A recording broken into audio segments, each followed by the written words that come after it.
you are a community club. DCFC is a community-built club. And it will always team is pitching a plan to revitalize a historic gem in our community, and it's a project that's driven by their passion for their sport.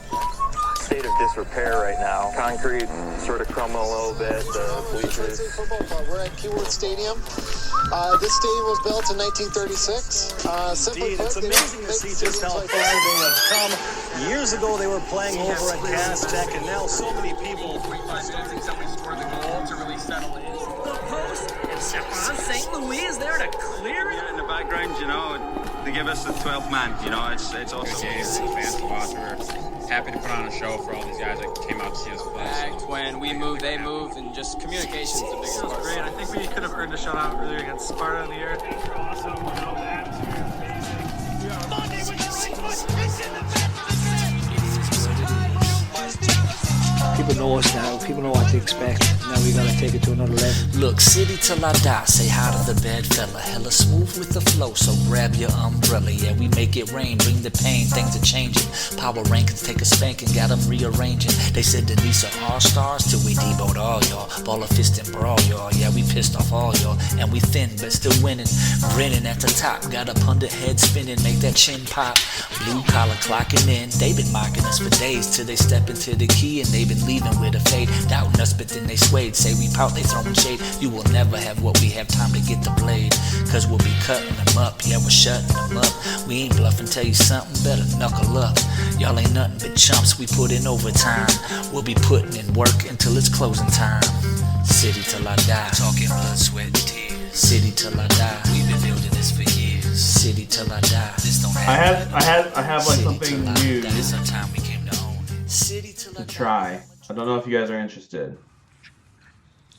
Sure. Okay, so I don't know if you've seen on TikTok or Instagram these like blind rankings. So it's like you have like 5 players and you have to like, I'll give like one name and you like have to rank them 1 to 5 or 1 through 5. Oh, I know. Yeah, I know what you're talking about. But you don't know who's coming next, right? So you kind of have to like guess, right? Like, so like I was just seeing Virgil van Dijk like rank the top 5 Premier League defenders of all time, right? But he didn't know, like it's a mystery. So this is what we're gonna do. All right, I'm gonna go. Who wants to go first? I got 2 lists. What are the play? Like, are they Detroit City FC players? Yeah. So Detroit City men's team and Detroit City women's team. Okay. Adam. Okay. All right. Adam's going first. All right. So this will be for the men's team. Blind ranking these 5 players. Well, I gotta write it down. Yeah, we're all go ahead. Yeah. Okay. So the first one is Ben Morris. Ben Morris. Benjamin Morris, the current number 9 for Detroit City FC. Are these all-time players? All time, yeah. Okay.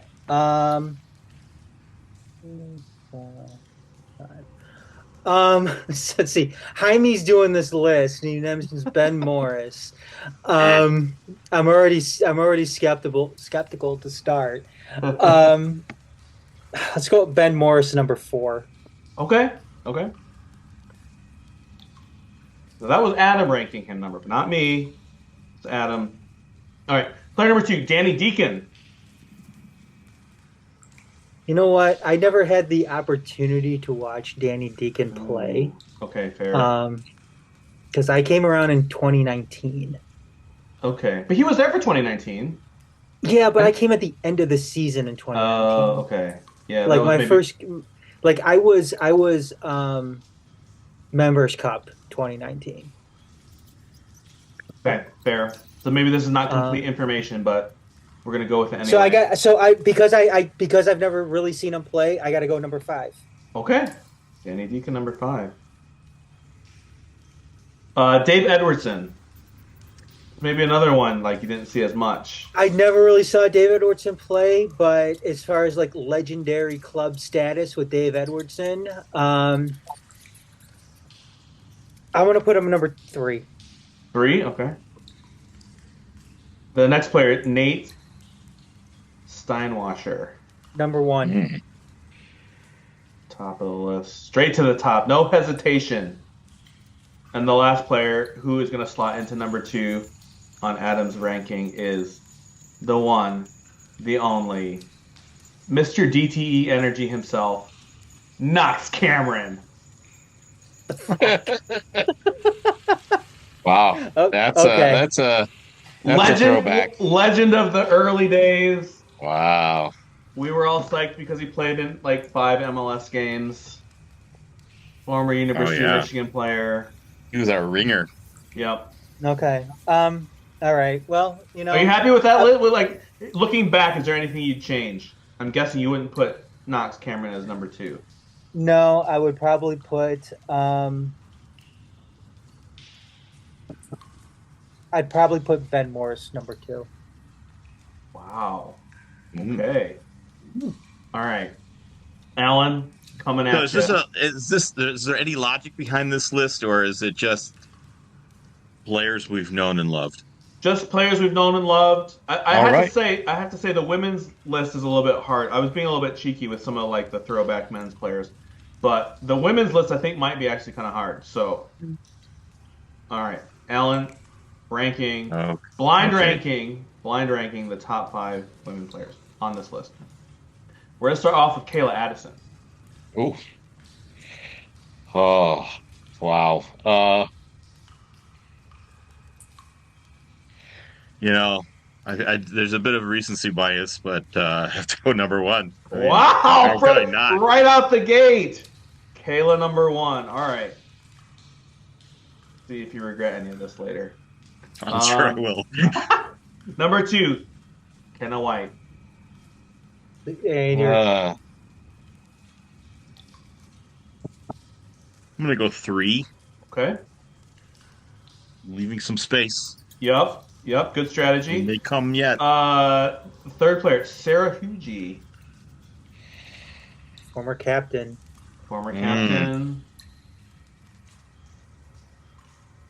Kind of the face of the early teams. 5. Ooh, 5. Wow. Okay. I'm just feeling like there's going to be some celebrity names in. You never know. All right. The 4th player, Lily Jekyll. Holy shit.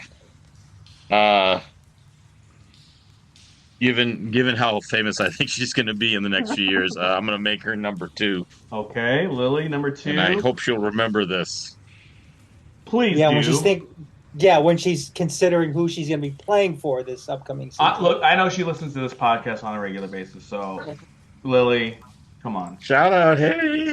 All right, so that leaves the one and only Sydney Bloomquist. Oh my God! As number 4 on Alan's list. Wow. You said you were gonna like throw some ringers in here, but they're like all ringers. Yeah, exactly. I mean, it wasn't. That was a tough one. This is hard because they're all great. I feel like even if you started with like knowing all 5 names, it would be a little bit hard to rank. Like, yeah, for sure. Yeah, 100%. Come on, dude. You're like throwing Danny Deacon and Knox Cameron at me, and then you give Alan that list. Always go second. Yeah, it pays to go second. That's for sure. I'm a solid B student. I know that. Well, this is the opening week of the USL Championship. It's here already. It's crazy. The off-season, which really wasn't an off-season at all. No, and I mean it used to drag on for months and months and months and months, and it was like, for anyone who wasn't around in the old days, you know, the season it felt like it was 2 months out of the year, and then you're just waiting around forever, and now it's just like nonstop. So hey, we got 2.5 good months of rest, right? Did we? 2.5 weeks. I mean, I guess from the podcast we did, but like we have a break for Christmas, and then it's like that's it. Let's. Podcast, yeah. We were slacking for a while. Before most of this, I guess we'll just be like focused on the men's team since we're kicking off the new season on Saturday in Miami. But really quickly, just a quick note on the women's team. Obviously, they dropped the schedule a couple weeks ago, and then since our last recording, they confirmed Dave Dwayhe back for another year as the head coach. Thoughts on that? Like, I remember feeling like when they first announced him as taking over the women's team, I thought, oh, this must just like be a stopgap. Like, they'll probably figure something out going forward. But this is year 3, start of year 3, right? And like I feel super happy that he's back personally. Alan, thoughts on the retention, as it were, of Dave Dwayhe as the women's first team coach?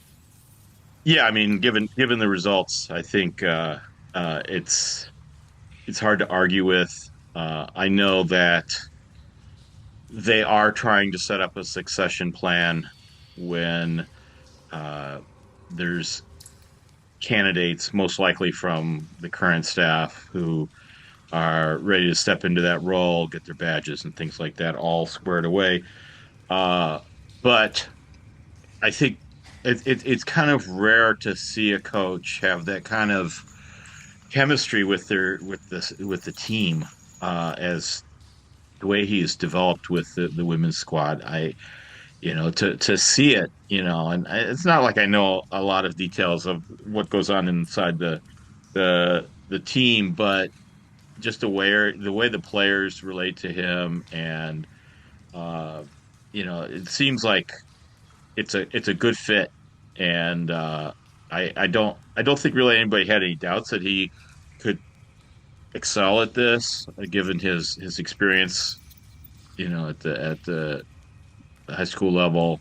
But I think it's gone far better than we could have hoped, and I think they're going to be smart about bringing in someone who can continue that work. And so I think he's going to do it until they have somebody to replace him, and when they do, it's going to be the right person. Yeah. So it's not like he's looking for the door, but he's also said very clearly that when the next person steps up, it'll be good to go. It's like he'll be happy to hand over the reins to somebody else, and given the development we're seeing from some of the current and past city players, Kayla Addison's coaching the U14 girls. They were at a tournament last weekend. So there's clearly, people who are in the wings. And yeah, Kayla, obviously Danny's been in charge of the women's indoor team for a while. For sure. Yeah. You got someone like Megan Miles, who's obviously coaching at the youth level, but also she's been on board as an assistant at Eastern Michigan for at least last fall. So yeah, there's definitely some candidates. Lots of potential folks. Yeah. Yeah. Adam? I think Dave he's a necessity right now when it comes to recruiting and getting players on this team. I mean, you heard at the end of last season, and throughout last season as well, just City was kind of entering into like this phase in getting players here where they might not have enough space for everybody that wants to play for this team, which is a good problem to have. You want a problem like that because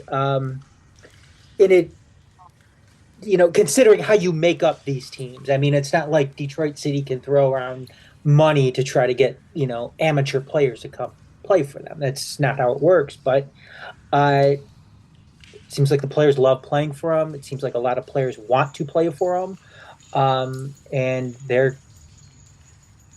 I think they're going to go on with that as much as they can until they feel like that next coach is ready to go. And I think the next coach is already on this team. I think that this will eventually be Danny Evans' team when she's ready to take it over. And I don't know if she's ready now. I don't know if she's going to be ready next year.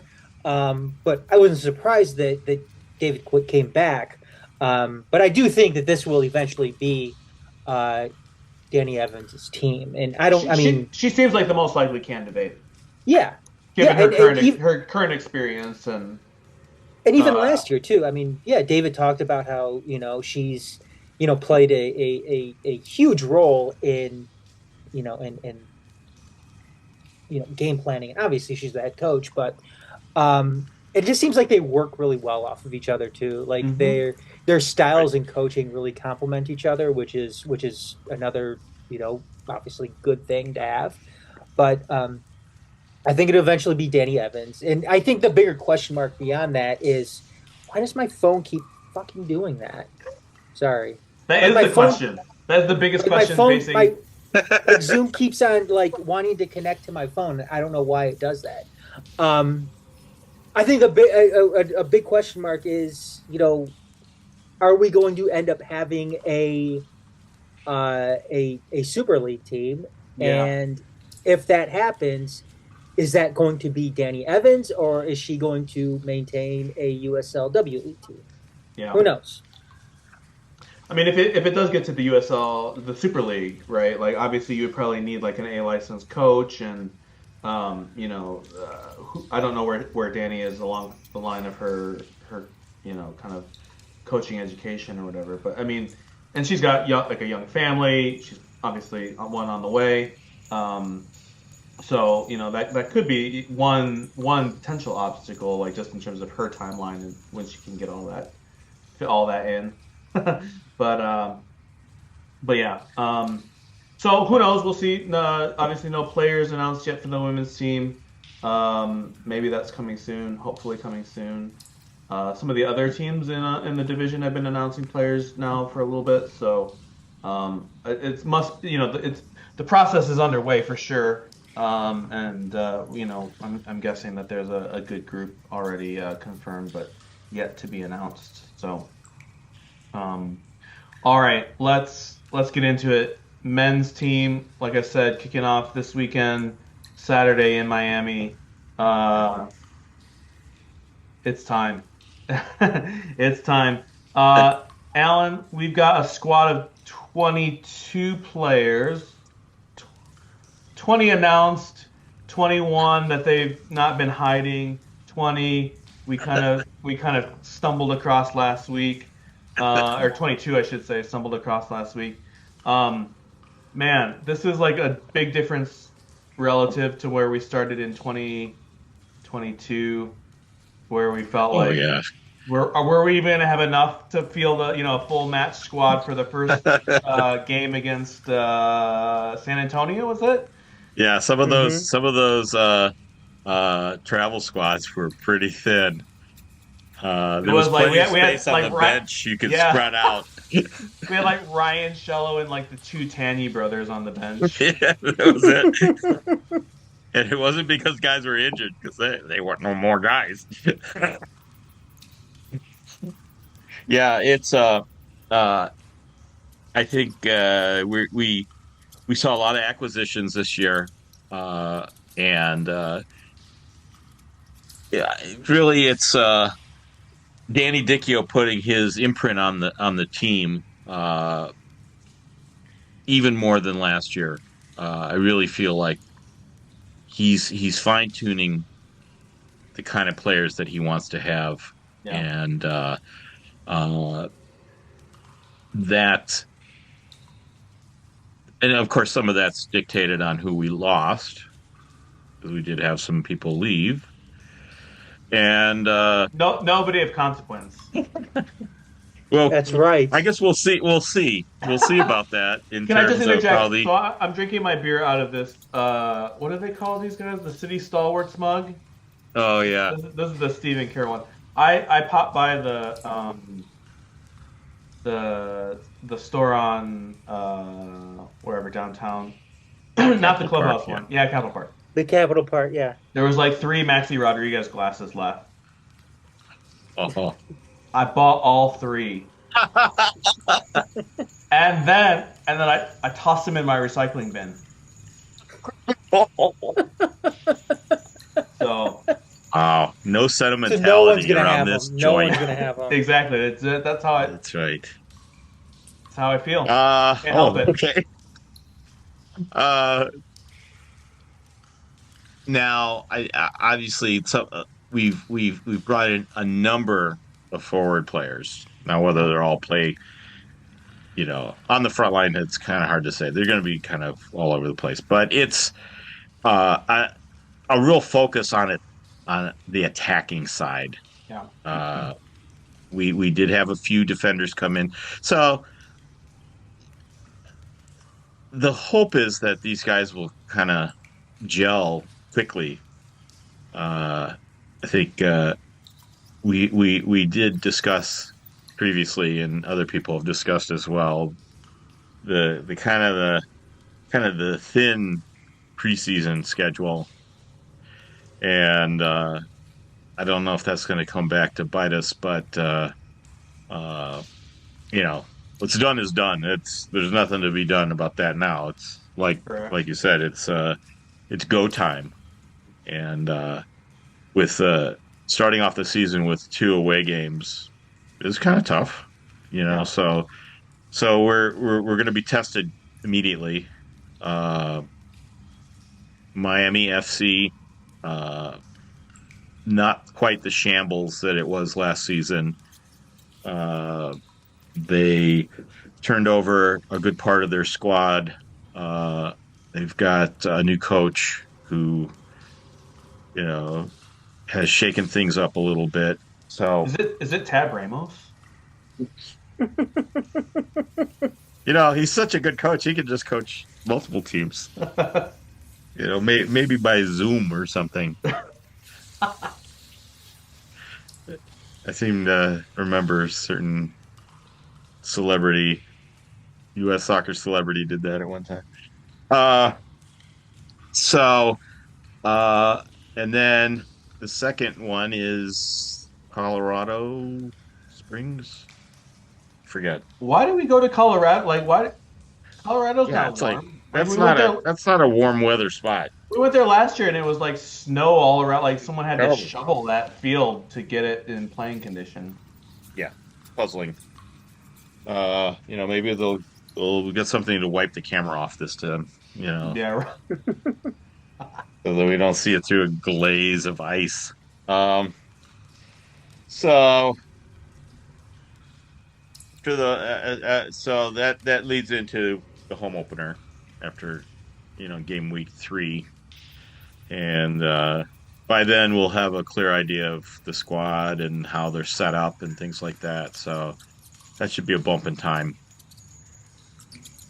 Yeah, for sure. Adam, it kind of leaked out at the owners meeting. That's not a huge surprise because I think we kind of set up this way last year most of the time, obviously with some variations. But 3-5-2 is kind of the shape that Dikio is going for. How do you feel about that going into the new season? I'm a little surprised. I mean, I can see that working well on the road, but I've heard it been said before that going 5 wide maybe is a challenge at Keyworth.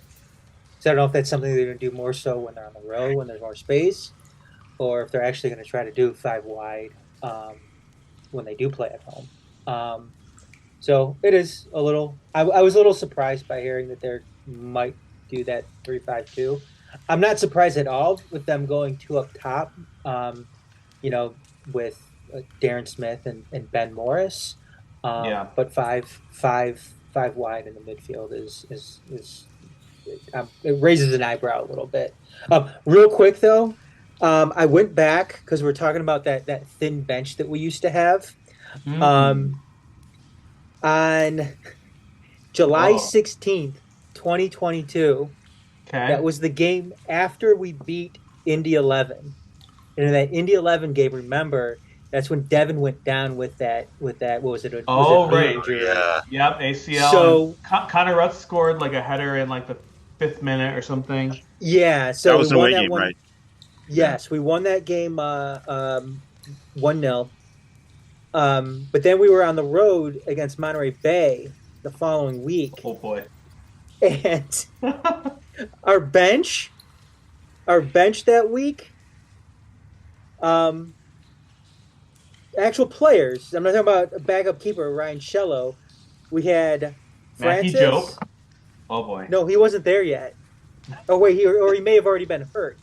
Yeah, more likely. So we had Francis, Brad Dunwell, Dominic Gasso, and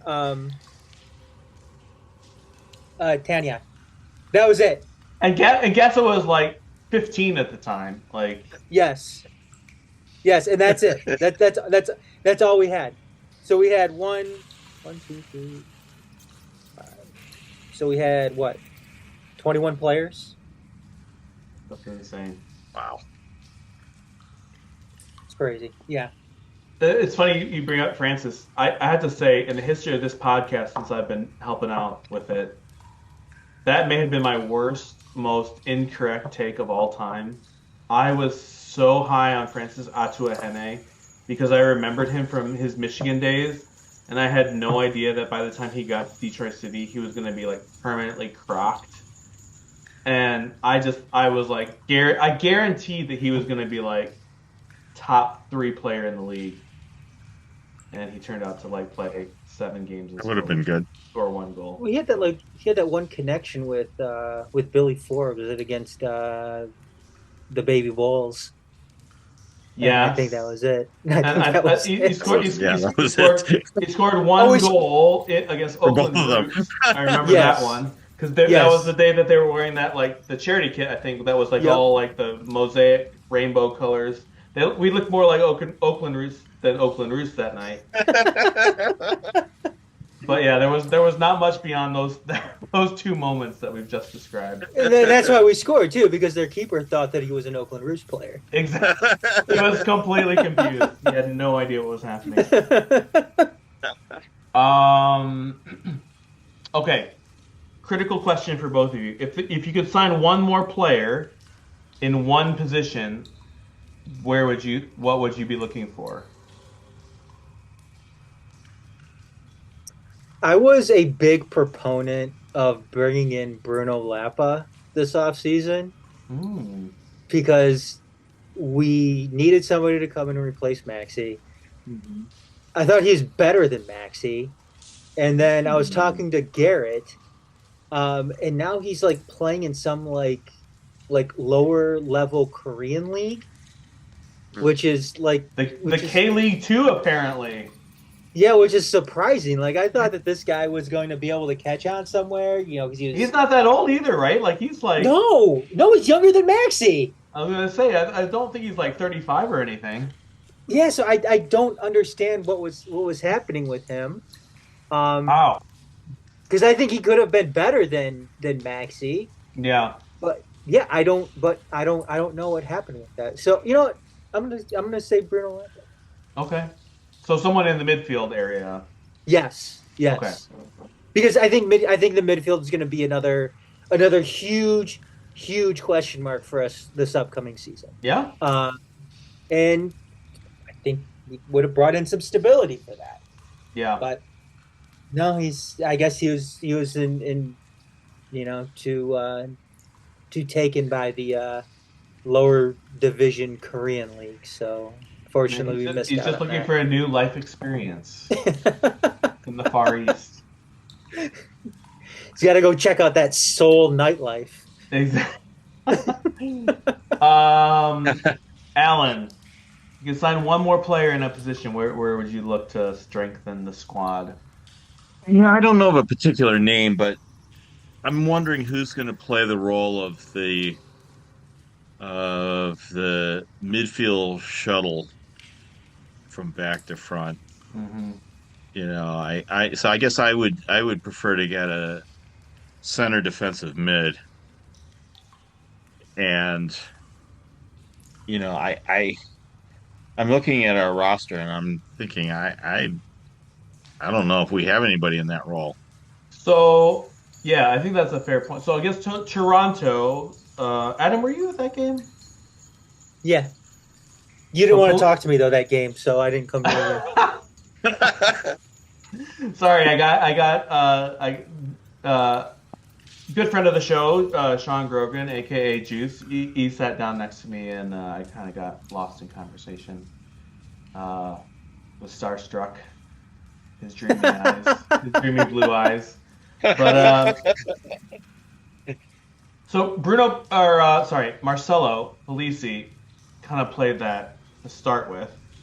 But then he came off, and it took like a bunch of reshuffling. So like when he came off, Shane Wheat, who's the new center back, came on, and they pushed Michael Bryant into center midfield.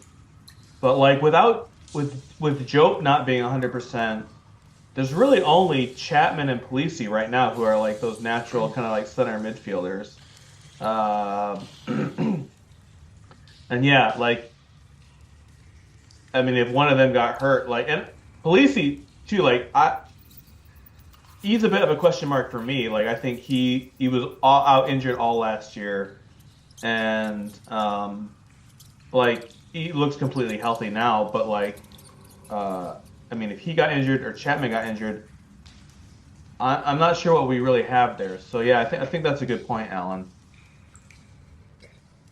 I mean, you're kind of working off of, you're kind of transferring, the problem that you maybe had defensively last year, as far as depth goes, because you brought in Abdi Salim, who seems like scored that goal against Pumas, and then was gone for the rest of the season because Detroit City legend.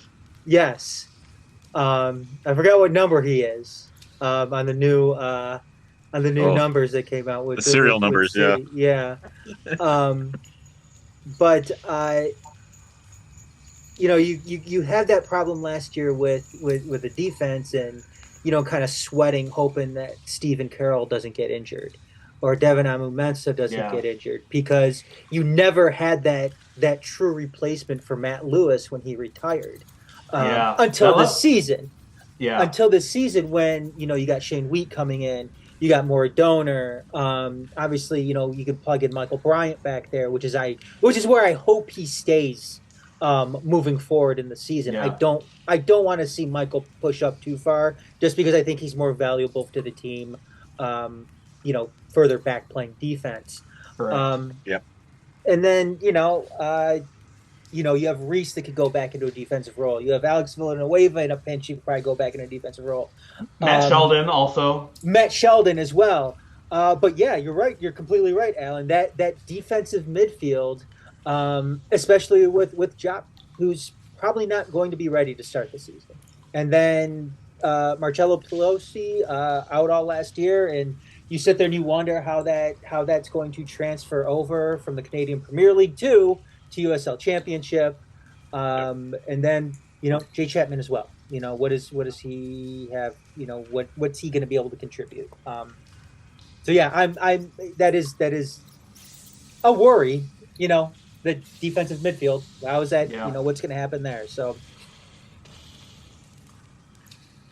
I personally, my biggest concern, I feel like if I could sign one more player in one more position, it would be one more goalkeeper named Carlos, just to make sure that if no matter who's in, his name is Carlos. We don't even have to worry about it. Never have too many Carloses. Goalkeeper is Carlos. Multiple Carloses.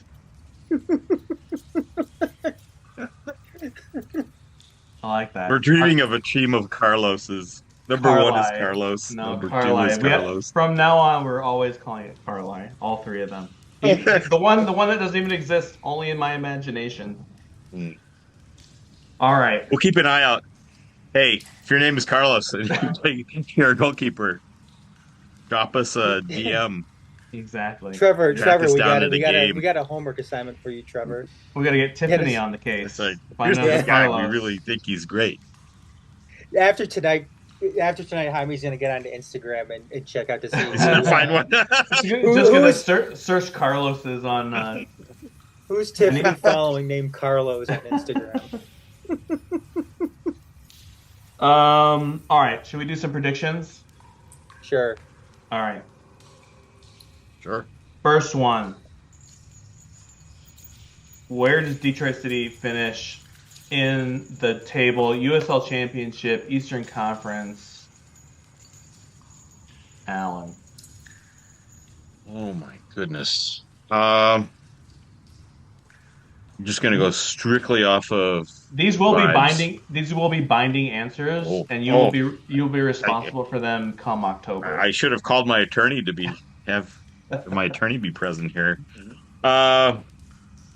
I hope an attorney's sitting next to Alan in the next recording that we do. That's right. Don't answer. Don't answer. Detroit, obviously Detroit City finished third last year in the Eastern Conference. So just for a frame of reference, I think we're going to do respectably, which will shock the pundits who have us. Where did Morrissey predict us? Oh, below the line. Probably 12th. Bastard. Below Hartford and Miami. That seems. I don't know. I don't know. I'm sure you probably didn't have us below Hartford. This guy does not know ball. I know that for a fact. I'm going to say fourth. Okay. In the conference. Yeah. Okay. Adam. I said we recorded Make City Make Sense the other night, and I said fourth. So I got to go with fourth again. I don't know if I'm assuming that Lou City and Charleston are going to finish, 1-2. Is Ben Pierman ever going to finish first in this league? I kind of hope. In that sense, I kind of hope Lou City finishes first, just so. I was going to say I hope he never wins it. This guy is always coming up with he's unearthing a Mexican under 16 international who was actually born in Texas. And throwing him out there, and man, yeah. I'm just not sure. What something that I was trying to figure out is I don't know if Rhode Island or Pittsburgh is going to finish in that 3 spot, because I think Pittsburgh and Rhode Island either finish. I think Pittsburgh either finishes 3 or 5, with Rhode Island kind of filling in there. Yeah, so Rhode Island, that's what I was thinking. It. All right, no. Yeah. I hate to tell you, but you are wrong. Rhode Island is finishing 9th. Wow. Write it down, guaranteed. Lock it in. I'm writing it down right now. Yeah. And I'm making my letters really clear. Imagine the theater though, Jaime. If we finish 4th and Rhode Island finishes 5th. That means we host Rhode Island at Keyword. That would be spicy. That would be spicy, but. And then Maxie would come down with some mystery ailment, though. Oh yeah, there's no way he's gonna have a hamstring tweak or something. There's no way he's showing his face at Keyword. Or he went to Soshimoko's or something the night before and had like really bad food poisoning or something. Oh yeah, he's gonna have some excuse for sure. No doubt about that. So Jaime, where? Oh, I feel like a little bit of a mug if I don't say 4th. Just I feel like a lot of peer pressure. That seems like a safe bet, 4th. But I'm gonna say I've got a good feeling about our new forward line. I'm gonna say we finish 2nd. I'm bullish. I'm bullish because we got a lot of continuity in the back. We've always been hard to score on. We're got a great defensive block, and we've just been missing the goals. As long as we've been in USL Championship, we've always needed a few more goals, and I think this year between Mystery Man. Between who? Between Mystery Man and our new guy, Darren Smith, unnamed forward, and Darren Smith, and a revitalized Cedeno, and who else? Motivated Loney Ates Juve. I think we're gonna bag in the goals. And who else? Who else? I've only heard he wears number 99. That could be George Chomakov out of retirement. Not 100% sure. We already mentioned it everywhere else. Jordan Abadeo Smith. Okay. How dare you? How dare you? Ow. Already mentioned it everywhere else. Here I am But- trying to have some integrity, journalistic integrity. Oh my gosh. Alan and I already saw him at the meeting, but who else? They weren't hiding him. That's for sure. No, who else? Who else though? In addition to Jordan, everybody that you mentioned. Well, I think Because you mentioned the forwards. There's one guy that you're forgetting that you obviously had to be optimistic about if you're optimistic about the forwards, Jaime. I'm trying to remember. There was The guy anyone that's going to else. start most of the games. The guy What's who's his going to name? start most of the games on the bench. Super sub. Maury Donor.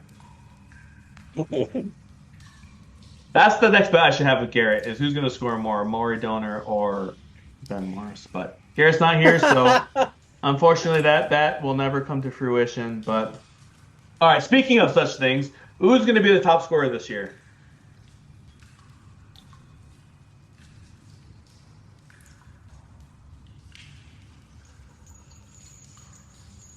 I'm going to go with Darren Smith. Yeah. I think that's a I'm good going to go answer. Darren Smith. Yeah. Followed by Ben Morris.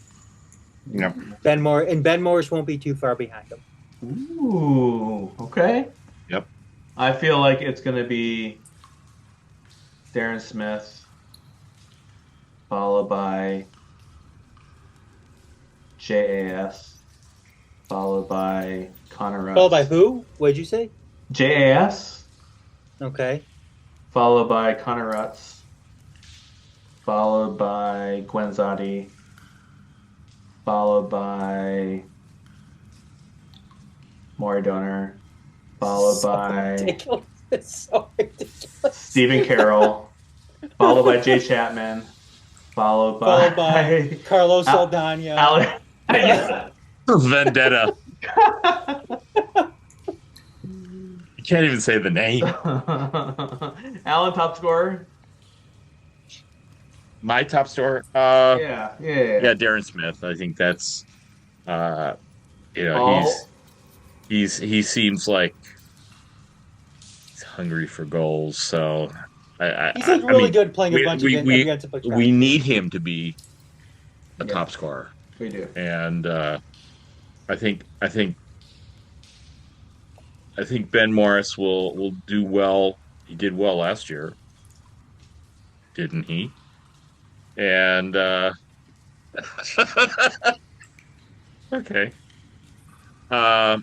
So I don't want to go all like XG on everybody's ass, but like some of Morris's goals last year were like outrageous. Like there's no way he's repeating some of those goals. Like he lobbed the keeper from like the midfield line against Las Vegas. that was Like the greatest I mean, goal. that's a one-off, right? Like I mean, and fair play. I'm not saying that's not a good goal. Like it was a great goal and it was a very heads-up play and he struck it well. But like that doesn't happen every like. You know what I mean? So I just feel like he's probably not gonna hit some of those goals. The one that he like kind of like, it was like a volley off of his like shin over the goalkeeper from the top of the box. I can't remember what game that was, but like, I don't know. I just feel like he's probably gonna regress to the mean a little bit. But I'm hoping that some of these other guys are here and can pick up the slack. Well, if he has a strike partner, then maybe he'll have more opportunities. It's possible. I think something like that. I think Darren Smith could offer him that because last year, I mean, who was he playing with last year? I mean, who was his part? I mean, you had what, Victor Becerra? Well, I mean, mostly you we had were playing with one up top last year. Yeah. Yes. And maybe that's a change that could benefit him for sure. Yeah, and even beyond that, you had maybe Yazid Matthews, but Adam, I think Adam has always hated Yazid. I loved Yazid. Yazid was my favorite player back in the Members Cup in early Nisa days. He had a mega 2019. Yes, but I think something that's key though. I'll tell you what, Darren Smith, and something that we've had trouble with our last guy that we brought over from Europe, Ali Coote, who got homesick and went back. Even Ryan Williams in a sense too, because they're talking about Ryan Williams kind of, missing the family while he was over here, and that was one of the, and I always heard there was a rumor about him coming back, as if he comes back, they want him to bring his family with him, so there's, nothing, none of that distraction of missing your family and everything, which I totally get. That's totally legitimate, and I completely understand that. But with Darren Smith, it looks like his family is over here with him. Yeah. So that's not something that is going to be. That's not something that should be a big issue for him. His family's here. It looks like his wife is here. His daughter's here. He's, you would think he's got everything he needs here in Detroit. So I'm not expecting any homesickness or anything like that from Darren Smith. So, with his daughter and his wife here, he can concentrate on on football and help a Detroit City win games. So I think with a good mentality here to start the season, I think that Morris is a guy that could definitely benefit from something like that. Sorry, Jaime. No, you're good. Everything's working against you. Ben Morris is gonna have an incredible season as a benefiting off of Darren Smith. I'll just say I have a lot of faith. So I think Darren Smith Garrett's going to have to be the one to make a special T-shirt. So the question will be, Darren Smith is the top goal scorer. Who's going to have the highest goals and assists? Ooh. Total. Ben Morris. I'm going to say Darren Smith. So who's going to be assisting then? Who's he going to be assisting? Adebayo Smith. It's going to be a lot of Smiths scoring goals. Oh man. Well, the funny thing too is if Adebayo Smith starts tearing it up, won't Minnesota end up recalling him? It's possible. Like that's definitely obviously in one of the possible outcomes. They've got when I looked at their roster earlier in the week or last week, whenever I was trying to figure out who this guy was, they got like 6 forwards on their books, and they're all like in this like 24 to 26-year-old rate. Like you know what I mean? Like so, I don't know if Minnesota would recall him, but I feel like if he blows up this year with us, then he'll probably get an offer from somewhere else. Like, I don't know if it'll be Minnesota per se, but yeah, I mean. I think it would be likely that he might get another chance because he was with New England Revolution too, I think, and so I mean he's definitely in kind of like that MLS radar, but yeah, he's kind of on the bubble. Yeah. I'm always a little skeptical, like with some of these MLS guys. I mean, I wouldn't be shocked if Adebayo Smith comes in here and does well. It's always been mostly miss. Whether you're talking about like. Are you saying that Aaron B. Boot was a miss? I mean, Aaron B. Boot, Abdi Salim, Becerra. Did we get O'Neal Fisher? I think O'Neal Fisher was from Minnesota United too, wasn't he? He was, yeah, but that guy was like 900 years old when we signed him. So yeah. So I don't know. I think my top 3 producers are probably going to be like, it's probably going to be Darren Smith, Ben Morris, and Ates Diaf. Those are probably going to be my top 3 right there. I hope. Yeah, go ahead. Diaf is another one too that worries me a little bit based on that loan. I mean, I don't know the parameters or anything behind the loan itself, but. I mean, is Lexington going to end up recalling him back? But also, too, I mean, you're hearing that he's out of contract after this upcoming season, and once, Once that was it July 1st or June 1st or something like that is kind of the deadline to get that next contract. So I'm hoping he does well, and I'm hoping he stays because that's a guy that Detroit City needs. Especially if he does well. He's got size, he's got speed. So hoping he does well, and I'm hoping he sticks around too. I mean, because it sucked. I know Lauren Kisiadu didn't have the size last year, but he was a guy that had a huge motor and could score goals. And it sucks that he ended up having to leave on that loan. So, Right. Well, maybe Lijop will convince him to stay since they're good buddies. All right, I'm gonna ask you both to predict your the biggest surprise player, the player that maybe isn't on everybody's radar, who's gonna have a big season this year. Let's go, Alan.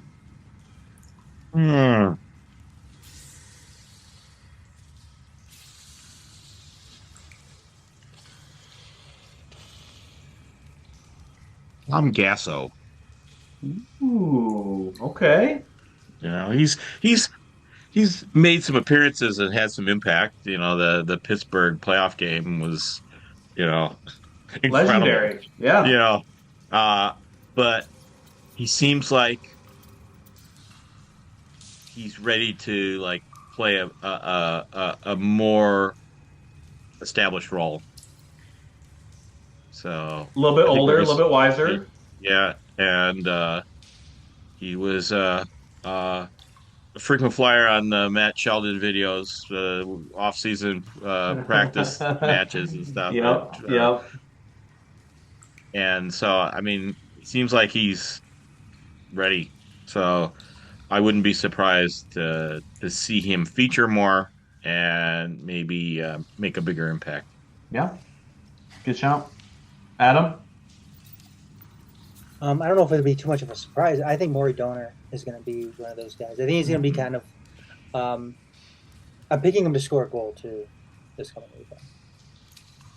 So I'm going to go with Maury Donor.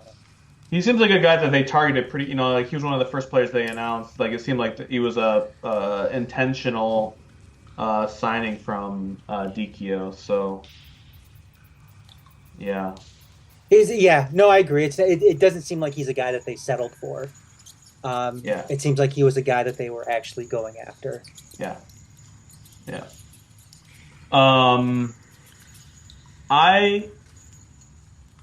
This is just based off of the Toronto friendly, but I thought Cedeno looked really good, and he was a player that we traded for him last year, and he basically came in and did nothing of note. And I was like, what? And I was actually surprised when they announced that they picked up his option for this year. So I was like, this guy didn't play. He didn't do anything. But he looked really sharp against Toronto. Obviously, Toronto to NBD. But he looked good. He had the assist on the first goal that Darren Smith scored. He was really active. I think this is a difference from Maxi. So Maxi, when he would get the ball, you knew that guy wanted to just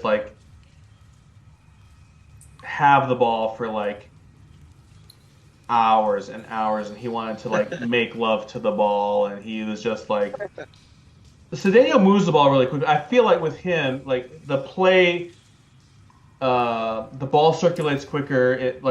It moves. We're not just we don't get just bogged down at his feet with the ball, and I think that could be a positive thing. So I'm gonna say Yesiel Cedeno, maybe as a potentially breakout player. I think he could really turn some heads this year. So. I like the Cedeno pick. You talking about making love to the ball. Cedeno's always gives the ball a little bit of a kiss before taking his corners. Yep. I did notice that last year. My worry heading into even last year too with Yasiel Cedeno was that he was going to get side Goddard. You're going to see him for a little bit, then all of a sudden he's going to completely disappear. Yeah. But no, I like Cedeno. I think he has the potential to do big things, especially given his time last year with the team. he's able to, he's been able to have a whole preseason with this team and a whole training camp with this team, and he's had that time to get familiar with Danny Dicchio and what he likes to do and his teammates and everything like that. So I'm encouraged by him. I think that he has the potential to have a good breakout year with this team, and that's also something else they need, because they brought him in as a guy who could help create. That's something he did in Oakland, and that's something that they need here as well. A guy who can create. You're hoping you're going to get that with Ali Coote last year, and you saw it happening. But then, he left, and they were kind of without that for the entire season. And you're hoping that Cedeno was going to give that to you, but it just didn't really gel to begin with. But yeah, I agree with you, Jaime. He's looked good so far in this preseason, especially against Toronto, too. So hope that carries over to the regular season. All right. Well, I think we're over an hour. There's lots more we could talk about. But we're not gonna milk it for too much longer. Any final thoughts, Alan, as we go into the first game of the season? No, I think the squad's looking good. I think at some point we probably do need to talk about the state of the club. Having just attended the owners meeting and / kit reveal, which I thought was a really good event, and it seemed to me that it was. Thank you for hosting it, Alan. It was very, very nice of you. Brought to you by Alan. I do everything I can for the club. It was better attended than previous years, so I don't know if that's true or not, but it just appeared like that to me. One of the things that they did were breakout sessions. One was on basically like the squad or tactics or stuff like that, the sporting side. And then another breakout was more on, they kind of termed it big soccer, little soccer in terms of the club in the community, and then kind of the league, the club in the league, and talked a little bit about the stadium stuff. So all of that was very informative, and hopefully we'll start seeing some progress on the new stadium. There were little drip drops of information, new information, not anything earth-shattering. Some stuff that's interesting, though, if it comes to pass, regarding the playing surface of the new stadium and all of that jazz. So it's that was music to my ears. Lots to talk about. Well, we'll see. Early days. Just the fact that they didn't reject it flat out. That's my point of view. It's like straight up. He was Sean Mann was asked about it, and he said he's doing everything he can to make it happen. So that's the first time he's said anything directly on that topic, other than, we're going to have lots of events and all of this stuff. So, so there's lots to talk about, and we'll get to it over time. And so stay tuned here at 451 Podcast. That's a great teaser. Adam, any final thoughts? Yeah. Again, I thank you, Alan, for hosting. He was going around and making sure everybody had a coaster too, which was kind of funny. Gotta keep those university facilities nice and tidy. For you got to be careful with the furniture, man. That's right. Solid oak. Belongs to the state, the people of the state of Michigan. No, it was you know what? Put your feet up on that table. It belongs to the people of the state of Michigan. He did. I mean, Alan was, he was a good host. He was a tough host, though. He was kind of, keeping things, very much in line. I thought it was a good event. I liked the owners meeting this year. I was mostly happy too, just because they were in that auditorium and they had a good sound system in there, because what was it was last year, and then when it was at Rooster Tail, it seemed like they invested in like 2 monitors, and they put those up front, so you couldn't hear anything in the back. You couldn't hear anything at all. But Sunday, you could hear everything just fine. You could hear all the presentations, so everyone was really, engaged with that. But yeah, no, the state of the club is something that we definitely need to touch on. Moving forward, because I know Sean had that quote in that goal article, and then he reiterated it at the owners' meeting, where he talked about once USL gets that Division I sanctioning, Detroit City is going to be right there. Fucking phone! I swear to God. Yeah, he's really clear on this. There was no like wishy-washy on that. No, it's not. It's not. He was just definitely directly stated that. Yeah, Detroit. We will be applying for Division I, status with this team, which I can't imagine we won't get with the new stadium and everything. Yeah. So that's going to be really important moving forward, because you know what, too? People are going to have to come to terms here in Detroit, too, that Detroit City FC is going to be your Division I team in this town, because MLS isn't coming. MLS is not coming to Detroit, especially what was it? Was it? And I don't know if you shared the article or not. Was it Forbes that Don Garber was coming out and saying that we might have another couple of expansion teams in MLS, but he's a little bit more bullish now on expansion with USL talking about Division I. And if that's the case, you know what? MLS is not coming to Detroit, which means the supporters who fought against that for so many years have won. And that's cool to think about, because there was a lot of undertaking in that. There's a lot of work that went into that. There's a lot of criticism that people got here for not wanting MLS. And when you think about it, everything, even now, everything that Detroit City as a club, what they offer is everything you would get with MLS, for the most part.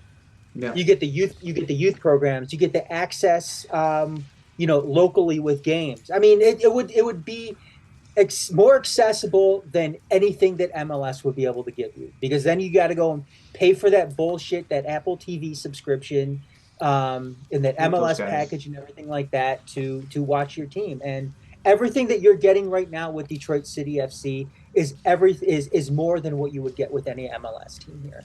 And if they're Division I, then you know what? U.S. Soccer is going to have to they're going to have that, give that access to the CONCACAF Champions Cup, or whatever the hell that is they call it. They're going to have that access to that. So in a couple of years, maybe even this year when we win the Open Cup, we're probably going to have to go down to Costa Rica. We'll play Saprissa. Well, we're probably gonna have to go and play Club America in Mexico City.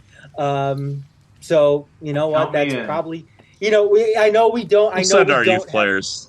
Yeah, I know. I know we don't have a friendly this year. It doesn't seem like we're gonna have a friendly this year, but I mean, it's gonna all be made up for when we're playing Club America at what is it? Is it Azteca? Is that the stadium? So yeah. And then when we beat them in penalties, you're gonna have Carlos Saldana scoring a goal in penalties. Carlos Saldana or Carlos Herrera? Or the third Carlos, whoever that is. Carlos to be announced. TBA. Love it. Well, thanks everyone for tuning in. Thanks, Alan. Thanks, Adam. Garrett's not here, obviously, but I'm gonna try and do his little sign off. I think it goes something like this. When you wish upon a star, doesn't matter who you are. Roses are red, violets are blue. Detroit City is better than you. Suck it, Miami. We're coming for you. 4-0 win this weekend. Let's go. Boom! Exactly. All right. Better than anything Garrett could do. City till I die. Say hi to the bad Peace. guy. Pretty gritty in the key. All right, See, guys, a we'll flag see you box in later. check. Hashtag we came to sweep the leg. With all disrespect, LaRouche will bruise your head. 2012, the scene pop. We came to clean clocks. Your team is dream drop. We gave some mean knocks. Stomping on the comp. Yeah, we chomping on the bit. Many came and went, but they ain't stopping none of it. Community built, community owned. Roasting foes coast to coast. Leave your hope postponed. Spirit of Detroit. Lemons the lemonade. Yemen and Bangladesh make a stronger.